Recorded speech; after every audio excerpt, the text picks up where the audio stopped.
Hey, Diet Disruptors, Carrie here. And it's been a little while since I had a guest on like Cindy. Cindy is one of our clients. Cindy has been with us for a little while, and something big happened the other day with Cindy. And I said to Cindy, you got to tell everybody about this. So Cindy, hi. Hi. So happy that you are here. So we're going to tell your story. We're going to talk all about kind of your journey. But before we do, I know you have so much energy and excitement about a recent doctor's visit. And so you need to share a little bit about what happened. Okay. So I've finished the 4 weeks to wellness and 2.5 weeks into my second month. And I had to go see my cardiologist. I haven't seen him in a year. So I had all my lab work done, and I went into his office yesterday with my husband, he doesn't usually go, but he went. All right. So I was hoping he'd see something different, right? Like, I've been doing this for 6 weeks, but I also know that sometimes things don't drop like we want them to. So he walks in and he says, so all I can say to you is you're going to live forever. And I really thought that was just his greeting, right? So I just smiled at him and I was like, okay. And so then he sat down and he said, so how'd you do it? And I was like, how'd I do what? And so how'd you find the fountain of youth? Yeah, right. He holds up my labs and he said, how did you drop your cholesterol from 153 to 54? And I was like, my first response to him was, oh, so that's probably wrong. And he goes, no, based on all your other levels that I'm looking at, this is all correct. And I was like, I just wanted to stand up and scream, right? And so he said, I need to know, like, what kind of diet or whatever you're doing. And so that's when I said to him, I was like, oh, I changed the way I live. It's not a diet. I'm not dieting. I'm not. Yeah. So I love that. Wait, let's say that again. What did you say to him? I changed the way I live. It's not a diet. Yeah. And so then, which I've never seen, he starts taking notes, right? Like, tell me what you did. So I'm just like, there's so many things, right? So I'm like, I did, proteins, fats, and carbs, PFC every 3. And then he's like, you eat every 3 hours. And I was like, yeah, within my range, this is my protein range, this is my fat. And so he's writing it down. And I said, so what happened is my blood sugar is always balanced, always. I'm like, I don't even have to look at my watch to know it's my 3-hour window. I say to my family, my feeding period is coming up. And they're like, you sound like cattle. But, so, and then, I just told him more about I said, it's disruptive nutrition. And so then he's like, how did you get onto this? And I told him, and I said, I'm like, so I saw a picture of her on Facebook. And I said, and when she was with her daughters, I realized, oh, she looks like my family, right? Tell more about that. Say more about that. Okay, so I have 9 children. 9. My family does not look like that. Yeah, no. I have 2, 1 for each arm, but okay, 9. But my 5 youngest children are adopted from Asia. So 2 from China and 3 from South Korea. So when I looked at you, I was like, oh, I know her already. I love that. Yeah. So anyway. I had that connection. And I also love that, like, when you and I first met, I mean, like, we did your initial coaching call. I did it with you. And I rarely get to do coaching calls, right? My team is doing them. And I love that my team gets to meet people. But when I get to meet people, it's really exciting because I don't get to do it very often. And it was you that I got to meet. Yeah. So it was pretty cool. Yeah. Well, I mean, it was pretty cool for me. So we talked more about, because he wanted to know, like, what are you eating? So I told him, I was like, within an hour of getting up, I have a vegan protein shake. And then I said, and then 3 hours after that, and then I just went through all of that. So, and he was like, so you're prepping this food? And I was like, yes, failing to prepare is preparing to fail. So look at you. So let's remember, like, I need people to recognize that Cindy has 9 kids.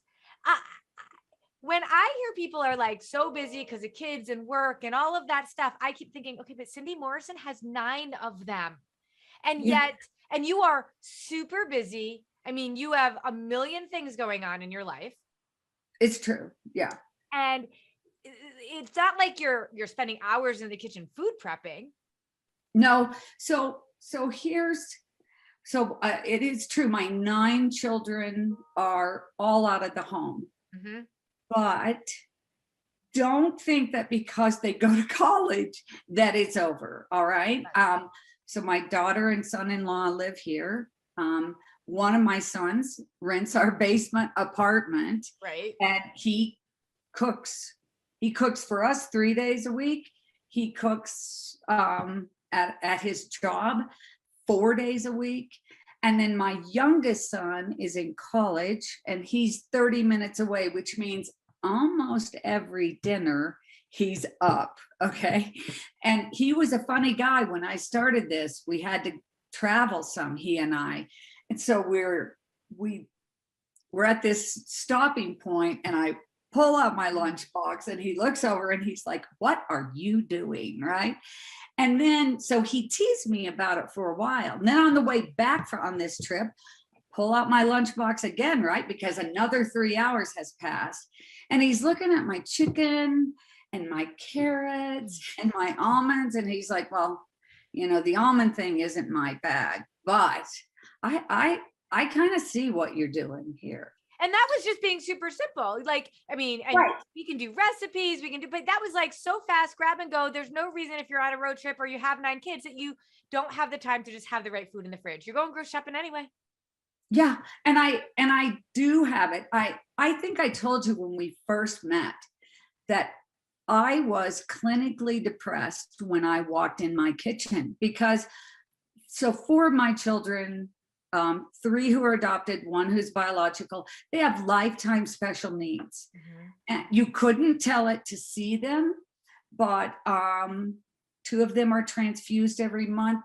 So their food issues are critical. I have a son who has schizoaffective disorder, and he's exceptionally bright, but until I said to him what you said, your gut is your second brain. And he's like, my brain isn't working right. And I said, well, you know why? Because your gut is your second brain. And what you're putting into your body isn't helping your cerebral brain. If you want to help it, you got to do something different. I wouldn't have been able to say that to him 6 weeks ago. 6 weeks ago. And this is what blows me away about, we can talk even a little bit more about this, but you have every reason to have all these excuses as to why it's just too hard for you to do this, and yet 6 weeks. And I mean, we have lots of clients that come through and some engage more than others. And I always say, like, we're going to put the gutter guards down in a bowling alley, right? Yeah. But at the end of the day, we are not going to let you go in the gutter, but you got to bowl. And sometimes you're going to hit strikes and sometimes you're not going to hit anything. We'll show you how to hold the ball, but we're not going to let you go in the gutter, but you got to bowl. And Cindy, you bowled from the minute you started. The minute you said yes, you started bowling. It was a relief for me. It really was. Yeah. I was like, oh my gosh, because I'm a fitness instructor. I had an ankle injury that really, it knocked me out of my ski season. It knocked me out of everything, knocked me out of Pilates, yoga, everything. And so I was, along with being stressed about my kids, I was stressed about what is happening to me physically. Yeah. And I thought, I got to climb out of this. Yep. And when I looked at disruptive nutrition, I thought, this is my ladder to climb out of this hole. And you believed it. You really did. And I love that so much that you put that faith and trust. But let's go back for 1 second to your doctor's appointment, because something else happened. So your doctor was like, this is amazing. And I will say all day long, you likely now, I mean, you were a fitness instructor and yet still didn't have this nutritional knowledge. Right. You now have probably more hours in nutrition training just by being with us for 6 weeks than your cardiologist does in nutrition. So you're literally teaching him, right? Right. And then you walk out with your husband. Now let's give a little bit of a background of your husband. Your husband, what does he do for a living? My husband is a medical doctor. He's a pathologist. Okay. Your husband also has what diagnosis? He has heart disease and he is diabetic. Okay. Now, so we've got a doctor who is also diabetic and has heart disease and had no interest. You literally did this thinking, I might have an influence on my family. I have to do this for myself. And I'm hoping I can have an influence on my family. In 6 weeks, you saw the influence you started having on your own children. And yet you couldn't crack the code with your husband. But what happened in the car on the way home from that doctor appointment? Well, so let me go back just even slightly before that. Okay. When my cardiologist left the room, as he's going out the door, he turns and looks at me and says, disruptive nutrition, huh? I may be recommending this to my patients. And I'm like, score. It's a movement. This is a movement. It is. So that was that. He planned not to go to that appointment with me because he wanted to give me that time with my cardiologist. But then he said, I need to meet him because he hasn't seen the cardiologist since we moved and he needs to. So he said, do you mind if I go? And I'm like, no, come. It was the most powerful thing that could have happened because it wasn't me coming home and saying, guess what, right? Mm-hmm. It was another doctor talking to me about this and these results. And on the way to the car, he says to me, so I think maybe I need to join you in this new way of life. And I was like, because I couldn't crack that code. But my cardiologist did. He did with those results, right? You got me crying now. You realize that? Because you're saving your husband's life. I know. And I say to him all the time, just trying to save you one bite at a time, right? But so this was the big thing that I did. I looked at this and thought, I'm doing this for me. That's what you said to me. Yeah, I can't. My daughter said to me, Mom, I release you from any responsibility.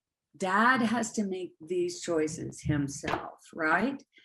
And I was so grateful for that. But at the same time, I could not release myself from that responsibility. And so I thought, maybe I'll do this for myself. Maybe I'll just try and do this for myself and see what falls into place, because you can bring a horse to water, but you can't make him drink. I say this all the time. And this is what I talk about with bowling. I'm not going to let you fail. We will show up for you. I will beg for you to stay with it. Right. Today, I can't want it more than you do. Yeah. I can't want it for you more than you want it for yourself. No, you can't. And that's it. That's the phrase right there. Because I did want it for him, but he had to want it for himself. We were talking this morning because he's talking about what he's going to do. And I was like, he's like, 3 times a day I eat what you eat. Not entirely true, but because there's a lot of stuff that goes on in between there. Yeah. But he said, I have 2 other meals. And I said, I'm happy to make more. And he said, and this was stunning to me, because of who he is. He's like, no, I need to take responsibility for some of this.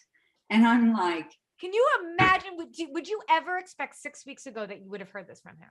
no, not in my wildest dreams. Not at all. Is what I'm saying. So for every single woman out there that feels that guilt for investing in herself, I say all the time, know your value, right? It is not just about you being valuable and important enough for you, but you literally cannot put on somebody else's oxygen mask, which is what us women have been like born to do, is serve others.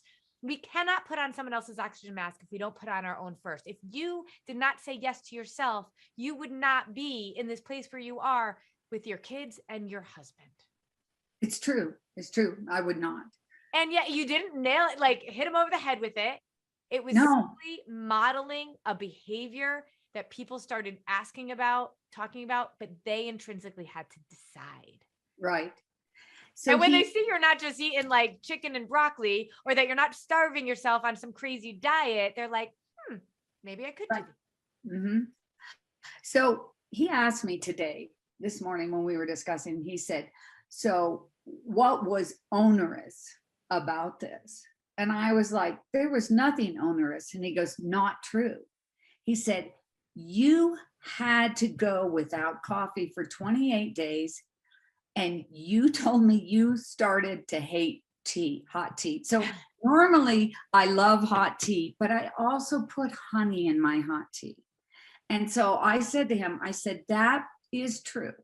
But at the end of the 28 days, I realized what finally happened in that last week was, oh, hey, I'm enjoying this tea for what it really is, not for what's in it, right?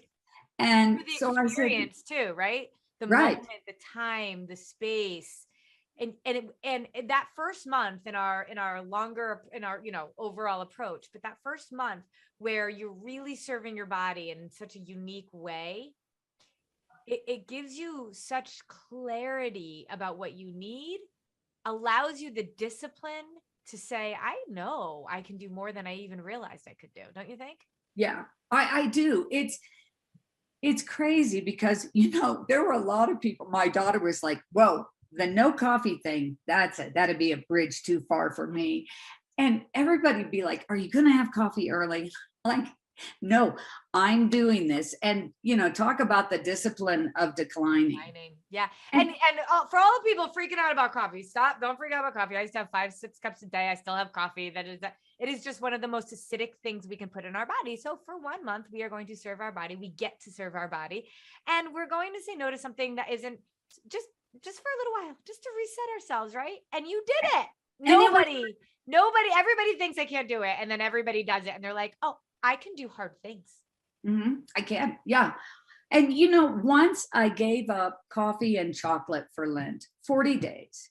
But you know what I did? I did drink tea. I ate a ton of sugar that wasn't chocolate. So I'm like, this doesn't really count, does it? Because you weren't balancing your blood sugar. So let's actually talk about that during the, from this whole forward, by balancing your blood sugar and the way that we teach, where have your cravings been? So that's the crazy thing. I don't have any. I thought, okay, this is going to be just overwhelming to walk away from sugar, from dessert. And I also realized I was quite the snacker. I think I told you, Oprah's got nothing on me when it comes to snacking. And I snacked on things that did not serve me. Unfortunately, when you're stressed, you don't really snack on broccoli. I kind of do now, but so I thought it was going to be this big deal. But that's the awesome thing, is my blood sugar is level. So all those cravings, they just didn't come about. And I kept thinking, what's up?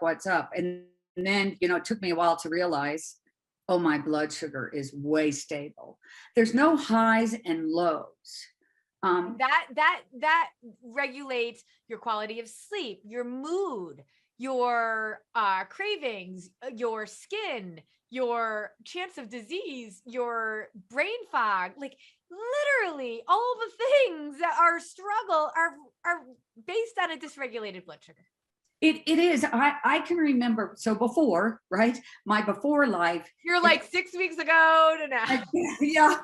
I'd have like something, I don't know what I had, but some kind of a dessert. And within 30 minutes, I was like, man, I have got to take a nap.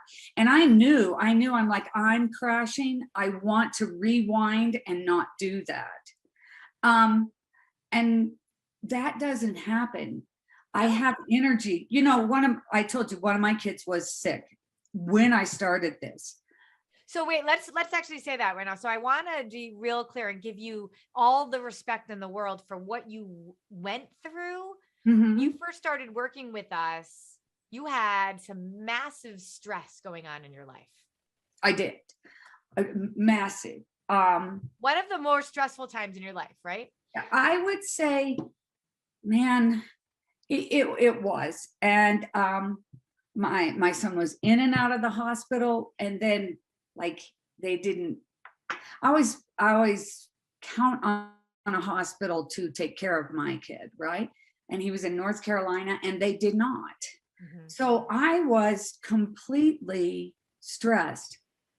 And the crazy thing is, normally I'm just like into myself and I have no energy, but I had a ton of energy. I was like, this every 3 hours is going to keep me where I need to be so I can be present in the moment, on the phone with doctors, on the phone with a facility. And it did. Mm-hmm. And there are times when I feel like I'm running into a brick wall. You know, and what I think is really important for people to realize is that it's often the times of stress that we use that as an excuse to not do the things that we know we should be doing. But yet you were like, okay, I just invested in this. I got to show up. I got to do this. And it actually gave you control of something, right? It did. Like in all the things that you are out of control, you had control of that. And that is everything. It is. It made a huge difference. And it gave me hope where, it's not like it's the first time I've experienced this with this particular child, but it was the worst time. Mm-hmm. And so I was like, oh, wow. Even though I had hope, it was a totally different experience. And that made me more firm in my resolve. It's like, this is giving to me something. Yes. And I had energy where I shouldn't have had energy, but I did. So, you're inspirational, and that's why I wanted you to be able to come on and share your story. So my last question for you really is, okay, now what? Now what? So now you've got a husband who's on board. You're only halfway through really, the learning part. Obviously you are in it for a lifetime with us. We are in it to support you for a lifetime, but what's next for you, for your husband, for your family?